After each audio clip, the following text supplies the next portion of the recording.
Want to unlock someone on Roblox but don't know how? Hi everyone, welcome back to my Gaming Easy. In this video, I'll show you some quick and easy steps on how to unblock someone on Roblox. So without any further ado, let's get started. Let's begin by tapping on the More button from the bottom right corner of your screen. Next, scroll down to Settings button and click on it. After that, click on the Privacy option. Now tap on the Blocked Users button. Tap on the Unblock button of the person that you want to unblock. And that's how you can unblock someone on Roblox.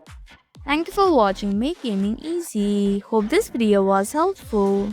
If it was, then hit the like button and comment down if you have any questions or feedback.